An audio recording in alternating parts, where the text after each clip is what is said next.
Hello guys, welcome back to my channel once again. Storyline for you presents Narcos Mexico Season 1 Episode 4. Guys, अगर आपने previous episode नहीं देखा है तो मैं डिस्क्रिप्शन और आई बटन पर लिंक दे दूंगा, आप लोग वहां पर क्लिक करके देख सकते हैं, नहीं तो आपको आगे की कहानी समझ में नहीं आएगी। गाइस, हमने लास्ट एपिसोड में देखा था कि डीए को पता चल जाता है कि फिलिक्स मैक्सिको के पूरे ड्रग कार्टेल का बॉस है और सारे गांजे के स्मगलर्स फिलिक्स को अपना गॉडफादर मानते हैं। गाइस, अब डीए का नेक्स्ट टारगेट फिलिक्स होने वाला था। क्या डीए फिलिक्स तक पहुंच पाएगी या नहीं, वो हमें इस एपिसोड में पता चलेगा। एपिसोड बहुत ही ज्यादा इंटरेस्टिंग होने वाली है, तो आप वीडियो को लास्ट तक जरूर देखना। और अगर आप इस चैनल पर नए हैं तो चैनल को सब्सक्राइब करके बेल आइकन को क्लिक करके ऑल पर कर दीजिए, जिससे इस चैनल के लेटेस्ट वीडियोस की नोटिफिकेशन आपको टाइम पर मिल जाएंगी। एपिसोड 4 की स्टार्टिंग में हम लोग कुछ लोगों को देखते हैं जो सोफिया के घर में घुसकर उसके डैड को गन पॉइंट पर रख के सोफिया को किडनैप कर लेते हैं। पर कुछ टाइम बाद हमें पता चलता है कि ये लोग और कोई नहीं, राफा और उसके दोस्त थे और ये सब सोफिया की मर्जी से हो रहा था। गाइस, इस इंसिडेंट के बाद राफा और फिलिक्स को बहुत प्रॉब्लम होने वाली है। डीए के एजेंट्स फिलिक्स को फॉलो करते हैं, पर हमेशा पुलिस और डीएफएस उनका रास्ता ब्लॉक कर देती है और इससे फिलिक्स बच जाता है। फिलिक्स अब इतना पावरफुल बन चुका था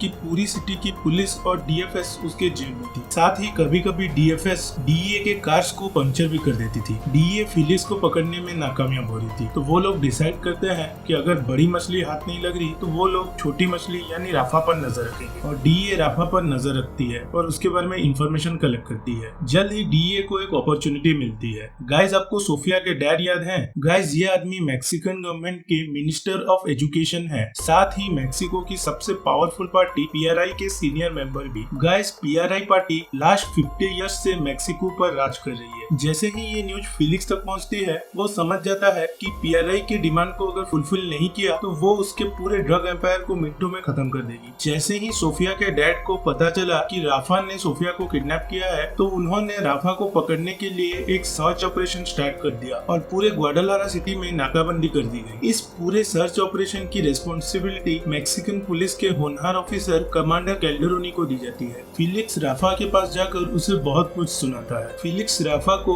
सोफिया को उसके घर छोड़ने के लिए बोलता है, साथ ही जल्दी से राफा को अपनी लोकेशन चेंज करने के लिए बोलता है। नेक्स्ट सीन में हम लोग डॉन नीटो को देखते हैं, जो राफा को सेफली एक नए हाइडआउट पर पहुंचा देता है। डीए का हेड जैमी अपने एजेंट्स के साथ कमांडर कैल्डेरोनी से मिलकर राफा के बारे में कुछ इंपॉर्टेंट इन्फॉर्मेशन देता है। कैल्डेरोनी डीए के साथ राफा के सारे विलास और फार्म हाउस पर रेड करते हैं, पर उनको राफा कहीं पर नहीं मिलता। तो कैल्डेरोनी के ऑफिसर्स राफा के विला के सारे सामान तोड़ देते हैं, जिससे राफा को पता चले कि पुलिस यहाँ आई थी। नेक्स्ट सीन में हम लोग डीएफएस डीजी सेल्वाडोर को देखते हैं, जो फिलिक्स से मिलने उसके होटल आया था। फिलिक्स सेल्वाडोर को मैक्सिको के डिफेंस सेक्रेटरी से बात करने के लिए बोलता है, ताकि वो इस सर्च ऑपरेशन को बंद कर सके। सेल्वाडोर बोलता है कि वो मैक्सिको के डिफेंस सेक्रेटरी से बात तो करेगा, पर वो मानेंगे या नहीं उसे नहीं पता। पर उसके लिए फिलिक्स को उसका एक काम करना होगा। वो काम क्या है गाइस, ये हमें जल्द ही पता चल जाएगा। नेक्स्ट सीन में हम लोग डीए एजेंट किकी को देखते हैं, जो कैल्डेरोनी के साथ अपने नेबर से मिलता है, जो कि एक टेलीकॉम कंपनी में काम करता है। किकी अपने नेबर के हेल्प से राफा और सोफिया के कॉल से राफा की लोकेशन ट्रेस कर लेता है और ये लोग उसके हाइडआउट पर रेड करते हैं और वहाँ पर किकी को राफा दिखता भी है। पर तभी डिफेंस सेक्रेटरी कैल्डेरोनी को कॉल करके रेड को बंद करने के लिए बोलते हैं। इससे किकी और बाकी के डीए एजेंट बहुत निराश होते हैं, क्योंकि अगर आज वो राफा को पकड़ लेते तो वो जल्द ही फिलिक्स तक पहुँच जाते। नेक्स्ट सीन में हम लोग फिलिक्स और अमाडो को देखते हैं, जो कि सेल्वाडोर के एक शिपमेंट को प्लेन से